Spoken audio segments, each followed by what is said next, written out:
What's up, everybody, and welcome to Read the Bible with me. I'm Stan Jr., and today we're looking at 2 Kings chapter 5. If you're new here, go ahead and click the subscribe button and turn on your notification bell. And if you are a Bible Club member, thank you so much for being here. God bless you, and I appreciate your generous donation of $10 a month to help this ministry be what it is and to help this ministry send Bibles and missionaries every single month. We're going to be doing that soon here. So every month we send Bibles and missionaries on the mission field by way of your donation. So thank you, thank you, thank you. Let's get started with chapter 5. It says in verse 1, Naaman, the commander of the army, the king of Syria, was a great man with his master in the high favor, because by him the Lord had given victory to Syria. He was a mighty man of valor, but he was a leper. Now the Syrians, on one of their raids, and had carried off a little girl from the land of Israel, and she worked in the service of Naaman's wife. She said to her mistress, Would that my Lord were with the prophet who is in Samaria. He would cure him from his leprosy. So Naaman went in and told his Lord, Thus and so spoke the girl from the land of Israel. And the king of Syria said, Go now, and I will send a letter to the king of Israel. So he went, taking with him 10 talents of silver, 6,000 shekels of gold, and 10 changes of clothing. And he brought the letter with the king to the king of Israel, which read, When this letter reaches you, know that I have sent to you Naaman my servant, that you may cure him of his leprosy. And when the king of Israel read the letter, he tore his clothes and said, Am I God, to kill and to make alive, that this man sends word to me to cure a man of his leprosy? Only consider and see how he is seeking a quarrel with me. But when Elisha, the man of God, heard that the king of Israel had torn his clothes, he sent to the king, saying, Why have you torn your clothes? Let him come to me now, that he may know that there is a prophet in Israel. So Naaman came with his horses and chariots and stood at the door of Elisha's house.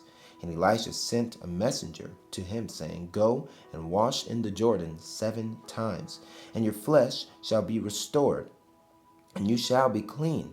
But Naaman was angry and went away, saying, Behold, I thought that he would surely come out to me and stand and call upon the name of the Lord his God, and wave his hand over the place and cure the leper. Are not Abana and Pharpar, the rivers of Damascus, better than all the waters of Israel?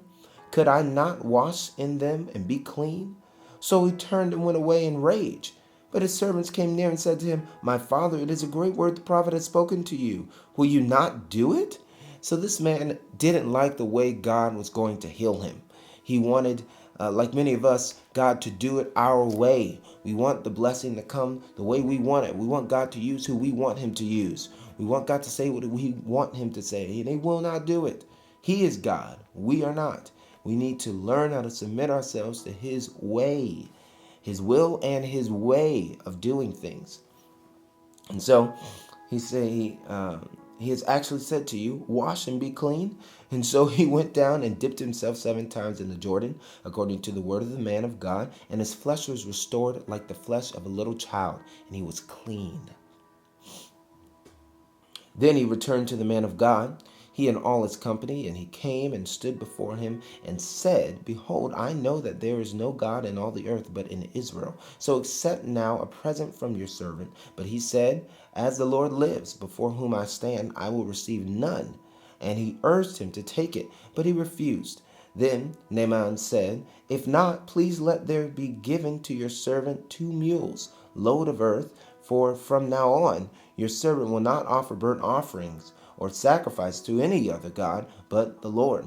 In this matter may the Lord pardon your servant. When my master goes into the house in Ramah to worship there, leaning on my arm, and I bow myself in the house of Ramah, when I bow myself in the house of Ramah, the Lord pardon your servant in this matter. He said to him, Go in peace.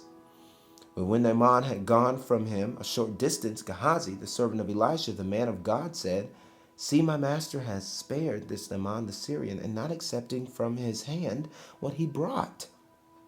As the Lord lives, I will run after him and get something from him. So Gehazi followed Naaman, and when Naaman saw something running after him, someone running after him, he got down from the chariot to meet him and said, "Is all well?" And he said, "All is well. My master has sent me to say, there has just now come to me from the hill country of Ephraim 2 young men of the sons of the prophets. Please give them a talent of silver and 2 changes of clothes." And Naaman said, "Be pleased to accept 2 talents." And he urged him and tied up 2 talents of silver in 2 bags with 2 changes of clothes and laid them on the 2 of his servants. And they carried them before Gehazi. And when he came to the hill, he took them in their hand and put them in the house, and he sent the men away. And they departed. He went in and stood before his master, and Elisha said to him, "Where have you been, Gehazi?" And he said, "Your servant went nowhere." And but he said to him, "Did not my heart go when the man turned from his chariot to meet you? Was it a time to accept money and garments, olive orchards and vineyards, sheep and oxen, male servants, female servants?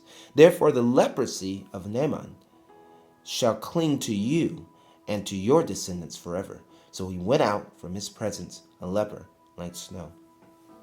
And so the first thing we talked about was a case of pride in Naaman. He thought he was too good to dip himself in the Jordan. He wanted God to do it the way he wanted him to do it. And many of us deal with that in our lives. We want God to heal us the way we want him to do it. We want God to bless us the way we want him to do it. He's not going to do that. And then we see Gehazi has greed in his heart, where he is still slave to money, and Elijah is free from money. So money